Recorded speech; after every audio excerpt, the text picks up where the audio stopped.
Hey, it's Brian with King Grizzly. Today we're going to look at another Elementor Pro widget, and we are up to the table of contents. This is a pretty new widget as of the time of this video being made, and I can think of a couple uses for it. One is as a table of contents. So if you have a long form page with a lot of information, headings, sections, this is a great widget because it can create jump links on the page, especially if you fix the menu to one spot. So as you scroll, the menu doesn't go away. It could also be used, I think, on sort of a page like I've mocked up here, which would be something with maybe big promotional, tall panels with content in them. You could stick that table of contents and have a bunch of panels that you can jump around with this little pseudo nav type element. So I'll go ahead and show you what I'm thinking here. Oops, try again. Drag it onto the page. Let's give it a background color so we can see it. Okay, so first thing I want to do is I'm going to stick mine up here in the top left because I just want it to be there permanently. Positioning, I'm going to go with fixed. And it's a little wide, so I'm going to change the width to, I could do inline, but I'm going to go custom. I'm just going to choose a custom pixel width, and that looks pretty good. And I could do an offset from the edge of the page. So I'm gonna do it in pixels. I'm gonna say 20 pixels from the top and the left. There, that looks good. Now if I scroll, my menu's not going anywhere. If I've got some spots like this where maybe I wonder if the navs are gonna kind of disappear, I can go to border, box shadow, punch it out a little bit. That's kind of a nice effect. I could fiddle with how strong I want that to be. I can even put some opacity here on the shadow. So there, you learned a cool trick that's unrelated to this plugin. Let me even give it a border radius. What if we can give it a big one? I haven't tried it. Yeah, you can round it off. Pretty cool. Okay, so what can this widget do? First, you can title it. So it says table of contents, but what if I'm kind of hip and I don't want to say table of contents? I don't know what I want to say though. Menu. Or maybe if my sections were topical, there's some subject matter like cool places to visit. It could be something like destinations, except I can't type destinations,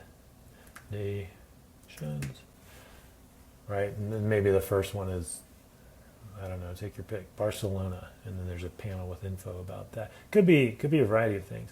So what happens is it will automatically look at these sections and start creating a table of contents based on the H tags that are inside, right? So all my panels have an H2 tag. As a demo, I'll throw another one in there. Let's do a H3 tag. I'm going to make this H3, and I will center it and make it white so we can see it. White. And maybe I'll type H3 title. Okay, so we can see that, but it didn't show up here, right? Even though it says to create anchors by tags, it didn't do that. So it doesn't live update on everything. So I click update, I'm going to refresh. What it should do is now show me that H3 in the nav up here. So yeah, it worked. You can see it down here. If we do a preview, fingers crossed, when I click on this, it should jump. Look at that. Right, so it went right to that heading. You may find that you need to create a top margin or padding above the heading because when you do the jump, it goes pretty flush. So this H2 has some padding above it, I think, or margin, but the H3 it really didn't.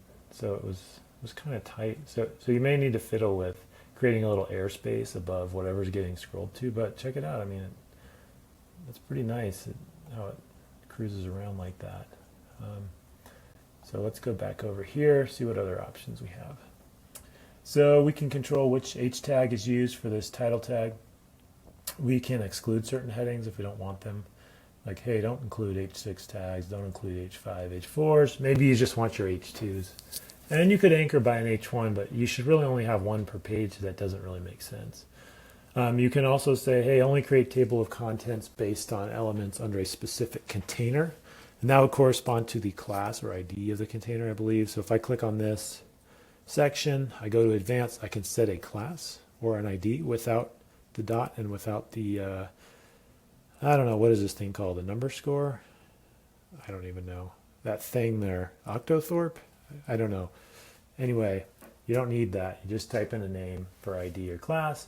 And I believe that is what it is referring to here. So you could target it and just say only create a table of contents for that container.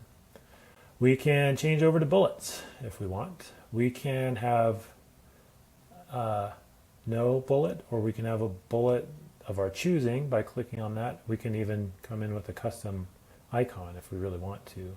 I kind of like this, I don't know, dot circle. I'm going to try that.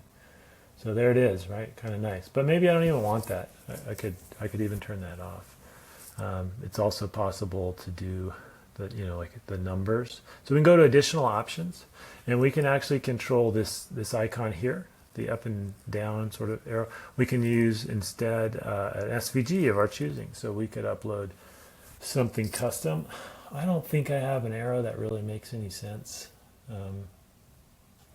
Uploaded already. I'll just click on one, but yeah, let me try a different one. Oh, there you go. So the minimize icon, I changed over to this reddish one that you can't even see really, probably. I can choose if I want to collapse the sub items or not. If I go to style, I can style things like the border color, border width. I can set a min height. I can really style up that header. I don't know, icon color, I don't know if that will work on my custom icon or not.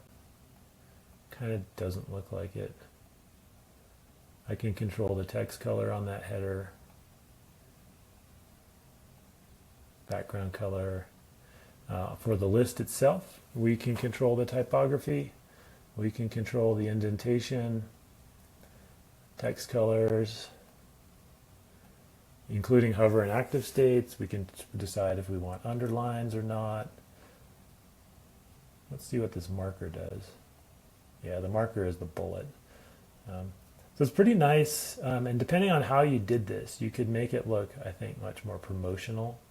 You can, by default, I believe I saw under the options, have it collapsed. Yeah, see, you can choose what you want it minimized on. Minimize box, yes or no? Looks like, if I say none, yeah, it looks like tablet and mobile are the only options for having it minimized by default. So I think if I go to tablet, yeah, it's going to collapse. Now desktop at the moment doesn't appear to do that. So I think that's a pretty good overview in general of how this is going to work, right? It's these jump links. You can style them up. There's one more feature which I want to show you. It's supposedly, if we set the active states, let's try this. Let's set the active state to be some weird color like a red, bright red. Let's see what happens when we scroll. Nothing. So it's supposed to change colors when you scroll past that element, I think. Let me check something. Okay, so check it out. I actually needed to go to the live preview to see that happening. So remember we picked red. So as I'm getting to the panel 2, it's turning red.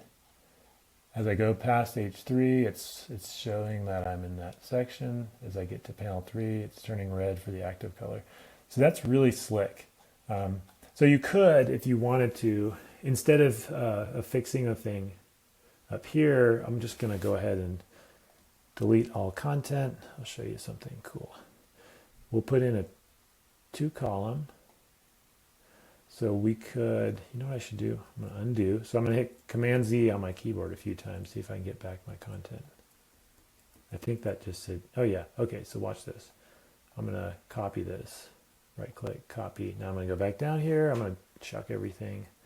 Delete all content, goodbye. All right, add back in the 2 columns. I'm going to paste in that menu. Now it's still fixed positioning, right? So I need to go to advanced and say, look, I'm done with fixed positioning. I'm going to go to default. So now it's back in that column. So say I've got a 2-column layout. We'll just pretend over here on the right, we've got a lot of content, including some text.